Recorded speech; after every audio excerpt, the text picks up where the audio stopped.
Hi guys, ඔන්න hell's paradise දෙවනි season එකේ දෙවනි එපිසෝඩ් එක. එහෙනම් subscribe ලා 18 යන ගමන්ට මට උදව් කරන්න කියලා ඔයගොල්ලන්ට මතක් කරන ගමන් ආද යමු අපේ වීඩියෝ එක. මේ එපිසෝඩ් 2. ආද එපිසෝඩ් එක පටන් ගන්න ගබ්මරෝ චොබියාගේ ඇඟ උඩ නැගලා ඉද්දි චොබියා රාක්ෂස රූපෙට මාරු වෙන තැනින්. පේනන් රාක්ෂස චොබියාගේ ඇඟේ තැනින් තන අඩු මතු වෙනවා. ඒක දැකලා ගබ්මරෝ පුදුම වෙනවා. ඒ අඩු වලින් ගබ්මරෝට ගහනවා.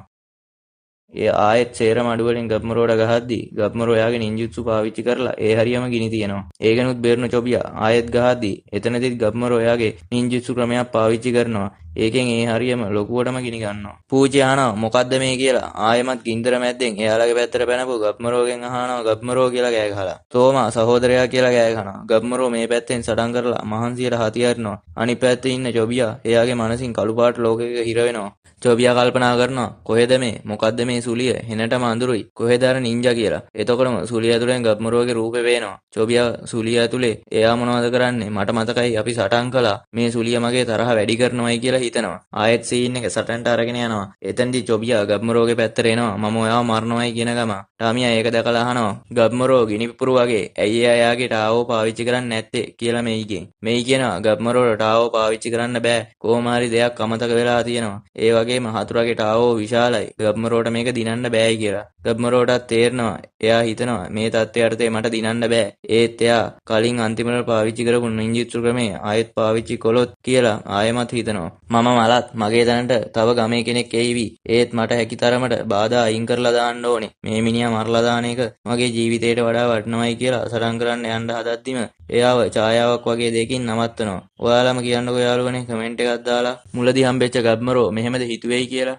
හරි ගබ්මරෝ ඒ ඡායාව එයාව නැවැත්තුවාම එයාට අමුත්තක් දැන්නවා. ඒත් අර පැත්තෙන් චොබියා සටනට එන හින්දා ගබ්මරෝ කෑ ගහගෙනම දුවනගෙන සටනට යනවා. ගබ්මරෝගේ ඇඟෙන් ලේ විදිනවා. ඒක දැකපු ටමියා මෙයා ඇත්තටම මැරෙන්නයි යන්නේ. මොනවද එයා හිතන්නේ කියලා කියනවා. පූජි කියනවා සමාව ගැනීම එයාගේ අරමුණ වෙන්න පුළුවන්. ඒත් එයා මලොත් ඒකෙන් වැඩක් නැහැ. ඒක ඒ වගේම එයාගේ අනිත් ප්‍රතිවාදියටත් එහෙම්මයි කියලා කියනවා. ඒක ඇහුණු ටෝමා හිතනවා ඇයි මේ සහෝදරයා මෙහෙම කරන්නේ මොන අරමුණකටද කියලා. ඒ අහන අතරේ ටමියා එයාට ඔයාගේ සහෝදරයා තමා සේරම දේවල් කරන්නයි කියලා කිව්ව එක මතක් වෙනවා. එයා අහනවා මං වෙනුවෙන්ද ඒක ඇත්ත වෙන්න බෑ සහෝදරයා කියලා කෑ ගහගෙන දුවනවා. අර පැත්තේ ඒ අතරේ වරටම සටන චොබියා ගබ්මරෝට ගහන ගමන් එයාගේ අඬු වලින් ඉස්සරහට දුවගෙන එනවා. පිස්සුවෙන් වගේ මරනවා කිය. චොබියා හිතනවා හැමදේම අපේ පිටිපස්සේ තියෙන්නේ හතුරෝ කියලා. මේ අතර චොබියාගේ පෙනීම ටික ටික අඩු වෙලා පෙනීම නැති වෙලා යනවා. එයා අඳුරේදී කල්පනා කරනවා කවුද මම කියලා. එයා හරි සිහියට එන්නේ තෝමා සහෝදරයා කියන ඇහිලා. තෝමාගේ ඇඟේ තනින් තන චොබියාගේ අඬු වැනිලා මූණත් තුවාල වෙලා. තෝමා කියනවා සහෝදරයා මට සමා වෙන්න.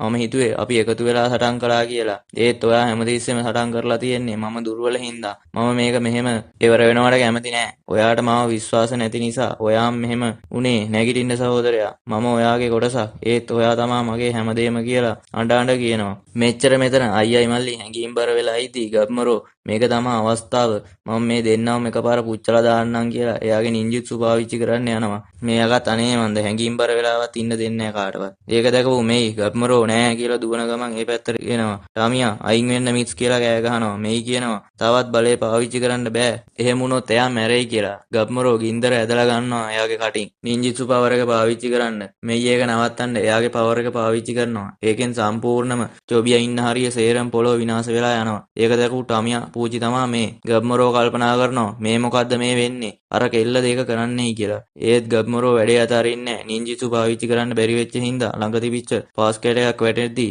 පාස් කැටේට පයින් ගහනවා ගිහින් ඔළුවේ වදින්න. මේක කැටයක් කිව්වටින් දඩ කුට්ටියක් සයිස් ඈ. ඒක චොබියාගේ ඔළුවේ වදිනවා. තෝමා සහෝදරයා කියලා කියද්දි චොබියා පහළට වැටෙන ගමන් එයාගේ අඬු වලින් තෝමාව උඩින් උස්සලා තියනවා කියනවා බලන් ඉන්න මං වෙනුවෙන් සහෝදරයා කියලා. එහෙම්ම චොබියා ප්‍රපාතයෙන් පහළට වැටෙනවා. බය වෙන්න දෙයක් නැහැ ඉතින්. චොබියා මැරෙන්නේ නැහනේ. ටමියා කෑ ගහගෙන මේ ගාවට එනවා. මිස් මං දන්නේ නැහැ ඔයා මොනවද කරන්නේයි කියලා. ඒත් නවත්තන්නයි කියලා. මෙයි සිහි නැතුව වැටෙද්දි ටමියා අල්ල ගන්නවා. පූචි අහනවා ටමියාගේ මේ මොනවද මෙතන වෙන්නේයි කියලා. ටමියා පූචි එක්ක කතා කරලා මේ දිහා බලනවා. මේ තමා මේව දැක්ක අපේ දෙන්න. මේ තව වර්ධනය වෙලා ලස්සන වෙලා ඉංගසුඟ තියෙන කෙල්ලෙක් වෙලා ඉන්නවා කියලා. මොන මගුලක්ද මේ වෙන්නේ කියලා ටමියා කෑ ගහනවා. පූජි කියනවා කට වහනවා. මම යාව කපලා මෙහෙම වෙන්නේ ඇයි කියලා හොයාගන්නම්කෝ කියලා. ටමියා බයිනවා ඔයා මෝඩේද්ද කියලා අහලා. ඔන්න සටන ඉවර වුණායින් පස්සේ ගබ්මරෝ තෝමා දෝෂි කට්ටිය ඉන්න විදිය. ටමියා වටපිට බලලා මේ තැන හරිම අద్භූතජනකයි කියලා කියනවා. ඊළඟට ටෙන්සස්ලාගේ මාලිගාවෙන් එළියට එන සාගරීලව වෙන්නනවා. එයාලා වටපිටාව දැකලා පුදුම වෙනවා. යුෂ්රිහා කියනවා බලන්න නැවුම් ඇස් වලින් අපේ වටපිටාව යමක් හරි නෑ නිසකෝම මේ හරිය කියලා. එතකොටම වටපිටාවෙන් බෑග්ග්‍රවුන්ඩ් වොයිස් එකක් ඇහෙනවා. ෂියෝන් කියනවා මම මෙහෙම ශබ්දයක් කිසි දවසක අහලා නෑ. අපිට එළිය මොන වගේ දේවල් ඉස්සරහට හම්බෙයිද දන්නේ නෑයි කියලා. ඉතින් යාළුවනේ මේ හැමදේම මට මේ රිවිව් එකෙන් දෙන්න බෑනේ. ඒ නිසා මං හිතන් ඉන්නේ WhatsApp channel එකක් හදලා ඒකට full episode එක upload කරන්න. මොකද කියන්නේ? ඔයාලගේ අදහස කමෙන්ට් එකක් විදිහට දාන් යන්න බලන්නකෝ. ඒ ගැන හරි යමු කතාවට. යුෂ්රිහාට ප්‍රශ්නේ දැන් මේ දූපත හැදුවේ කවුද? හැදුවේ කොහොමද කියන එක. කට්ටිය මේක දිහා බලන් ඉන්නවා. ෂියෝන් කියනවා අපි යමුයි කියලා. කට්ටිය ඇවිදගෙන යනවා. මූඩන් කියපු දේ ගැන හෝකෝ හිතනවා. මූඩන් කිව්වේ මේ දූපත පරීක්ෂණාගාරයක් කියලා. එහෙනම් ටෙන්සර්ස්ලා මරලා දාන්න හදන මිනිස්සු මේකෙන් මේ දූපතට වෙනසක් වෙයි සැකයක් නෑයි කියලා හිතනවා. මේ අතරේ කට්ටිය ගේට්ටුව පැත්තට ඇවිදන් යනවා. අනිත් පැත්තෙන් ටමියයි අනිත් අපේ කට්ටියයි ගේට්ටුව පැත්තට ඇවිදගෙන එනවා. කට්ටියම ගේට්ටුව ගාවදී එළියේදී හම්බ වෙනවා. කට්ටියව දැකලා පුදුම වෙනවා. මේ තමයි යාලා. ගබ්මරෝව ටමියා එල්ලගෙන ඉන්නවා දැකලා සාගිරී අහනවා ගබ්මරෝ ඔයාට තුවාලද? ඈ තෝම මොකද මේ කියලා. පූචි තෝමව බැඳලා තියෙන්නේ. පූචි අහනවා කෝ අනිත් අය කොහෙද ටෙන්සා සෙන්ටර් කියලා. මෙතනදී ඉතින් සාගිරීටත් දෙන්න උත්තරයක් නැහැ. හෝකෝ අහනවා මෙයි ඔයාගේ බලයන් පාවිච්චි කළාද කියලා. පූචි කෑ ගහනවා මෙන්න මේ දරකොටේ කතා කරනවායි කියලා පුදුම වෙලා. හෝකෝ ස්තුති කරනවා මම හිතුවේ මට ආයෙමත් මෙයිව දකින්න හම්බෙන එකක් නැති වෙයි කියලා. ඊට පස්සේ අහනවා ඔයාලට ශෝෂිලව හම්බුණාද කියලා. ටමියා කියනවා අපි ඒ සේරම මැරුවයි කියලා. හෝකෝ දෝෂිව දැකලා පුදුම වෙලා අහනවා මේ දෝෂි කෙනෙක් ඔයාලාද මෙයාට මෙහෙම කළේයි කියලා. පූචි කියනවා ඔව් අපි තව දෙන්නෙක්ම මැරුවයි කියලා. හෝකෝ කියනවා මීට අවුරුදු 1000කට විතර කලින් කෙනෙක් ශෝෂිලව හා දෝෂිලව මරපු දෙවියෙක් විදියට හිටියයි කියලා. එතනින් සීන් එක ගෙනියනවා සෙන්ටර් වලදාපු තැන ඉස්සරහා හිටගෙන සෙන්ටර් එක ගත කරපු කාලේ මතක් වෙලා අඬන පූචිට.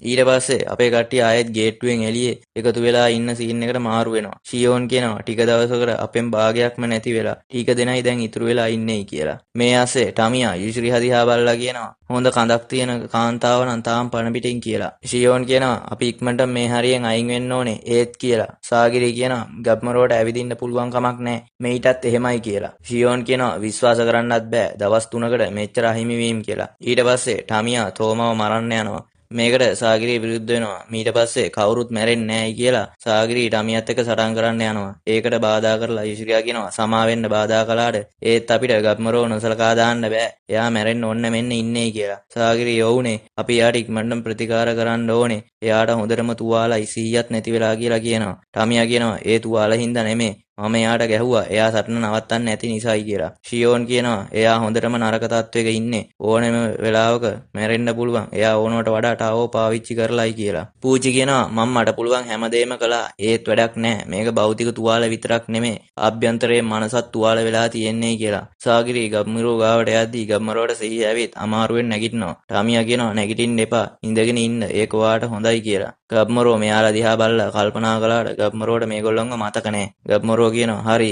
ඔයාගේ කිව්ව එක හොඳා මං ටිකක් විවේක ගන්නම්කෝ කියලා. සාගිරී තුවාල කොහොමද කියලා අහලා ගබ්මරෝට අත තියන්න යද්දි ගබ්මරෝ ඒක නවත්තලා කියනවා මට තනියෙන් ඉන්න දෙන්නයි කියලා. ෂියෝන් කියනවා ඔයා ඊට වඩා පරිස්සම් වෙන්න ඕනේ මේ සටනෙත් නම් ඔයා එහෙම වෙලාම නැහැයි කියලා. ගබ්මරෝ ඒක හොඳයි කියද්දි සාගිරී අහනවා කවුද ඔයා කියලා. ඒක දැකලා පුදුම වෙච්ච ටමියා යුෂ්රියා තමයි මේ. ගබ්මරෝ කියනවා ඇයි දන්නේ නැද්ද මම ගබ්මරෝ හෝලෝ කියලා. ගබ්මරෝ ඒක කියලා කට්ටියට ගහන්න පනිද්දිම පූචි සාගිරී ෂියෝන් කඩුවෙන් ඒක වළක්ව ගන්නවා. පූචි අහනවා සාගිරීගෙන් මොකද්ද වෙලා තියෙන්නේ කියලා. සාගිරී කියනවා එයාට මතක නැති වෙලා ටාවෝ නිසා මේ මම දන්න ගබ්මරෝ නෙමෙයි කියලා. ෂියෝන් ගබ්මරෝ දිහා බලලා සාගිරී එක්ක එකඟ වෙනවා. එයා සම්පූර්ණයෙන්ම හිස් මිනිහෙක් කියලා. සාගිරී හිතනවා මම දන්නවා ඔයා තනියම ඉද්දි ඔයා සටන් කරන්න ඇති. පේනවා ඔයා දිගටම සටන් කරලා තියෙනවා. වැටෙද්දි නැගිට විවේක අරගෙනම නැහැ. ඒත් ඇයි ඒකට එක අරමුණයිනේ තියෙන්නේ කියලා. ෂියෝන් අහනවා මොකද්ද කරන්නේ ගබ්මරෝට කියලා. සාගිරී කියනවා මම මේක බලා ගන්නම් කියලා ඉස්සරහට ඇවිදගෙන යනවා. ගබ්මරෝ කල්පනා කරනවා මරලා දාන්න ඕනේ මෑයව. ඒත් ඇයි මට මෙයා දිහා බැලුවම තරහ යන්නේ නැත්තේ කියලා. සාගිරී අහනවා හරි ගබ්මරෝ ඇයි ඔයා මේ දූපතේ ඉන්නේ? ඔයාගේ මතකේ නැති වෙලානේ ටාවෝ නිසා. අපි උත්සාහ කරලා බලමු ආයේ මතකේ ගන්නයි කියලා. ළඟට එද්දී ගබ්මරෝ සටන් කරන්න යනවා. සාගිරී කියනවා බය වෙන්න එපා. මම ඔයාගේ හතුරෙක් නෙමෙයි මම කියලා. එතකොටම එයාට මතක් වෙනවා දූපතට ගොඩ ගැහපු මුල්ම හරියේදී ගබ්මරෝට එයා කියපුවා. ඒ මතක් වෙලා කල්පනා කරනවා ඇත්තටම එයා ගබ්මරෝගේ කවුද කියලා. ඊට පස්සේ කියනවා මම ඔයාගේ වැදගත් යාළුවෙක් මාව විශ්වාස කරන්න කියලා ගබ්මරෝව අල්ලන්න යද්දී ගබ්මරෝ සාගිරීගේ අතට දිගටම ගහනවා. අන්තිමට මල පැනපු සාගිරී කඩුවෙන් ගහලා ගබ්මරෝව බිම දාලා වෙලා ඇඟ උඩට නගිනවා. ඒක දැකපු අනිත් අයගේ මූණු තමා මේ කොහොමද ඉතින්. සාගිරි කඩුව පැත්තකට දාන ගමන් කියනවා ඔයා ඕනවට වඩා ටාවෝ පාවිච්චි කරලා ඒ වගේම මම ඔයාගේ යාළුවෙක් කිව්වට ඒක හරියටම මටත් විශ්වාස නැහැ. ඊට වඩා ගැඹුරු සම්බන්ධයක් අපි අතර තියෙනමයි කියලා. අපිට ඔයාගේ උදව් ඕනේ. ඔයාට උදව් එපා නම් මාව තල්ලු කරලා දාන්නයි කියලා කියනවා. දඟල් අරන්න හදන ගබ්මරෝගේ අතින් අල්ලගෙන හොලවන්න බැරි වෙන විදියට සාගිරි අල්ල ගන්නවා. ගබ්මරෝ දඟලනවා. ඒත් වැඩක් වෙන්නේ නැහැ. ටාමියා ඒක දිහා බලන් ඉඳලා අහනවා එයා මොනවද කරන්නේ? ඒ බෝව් ජුත්සුද කියලා. මේ කියනවා ඒකේ ඒ වගේ දෙයක් තමයි. ස්පර්ශයෙන් එයාලගේ ටාවෝ හුවමාරු වෙනවා. ඔහු සනීප වෙනවයි කියලා. මෙතෙන්දී යුෂිරිහා වගේම ෂියෝනුත් පුදුම වෙලා ඉන්නවා. ෂියෝන් කියනවා මට යමක් දැනෙනවා. එයාට හොඳ වෙනවා. එයාලට මොනවා හරිම හුවමාරු කරගන්නවා. මට තේරෙන්නේ නැහැ ඒක කියලා. ගබ්මරෝ හිතනවා මොකද්ද ඒ හැඟීම? මගේ ශක්තිය ආයෙමත් මට එනවයි කියලා. සාගිරී කියනවා අපි බේරෙන්න නම් අපි එකට වැඩ කරන්න ඕනේ. ඉතින් ඔයාට ආපහු ගෙහින් බලන්න ඕනේ කෙනෙක් නැද්ද කියලා. ඔන්න එතකොටම ගබ්මරෝ පුදුම වෙනවා. ගබ්මරෝට මතක් වෙනවා එයාගේ බිරිඳ.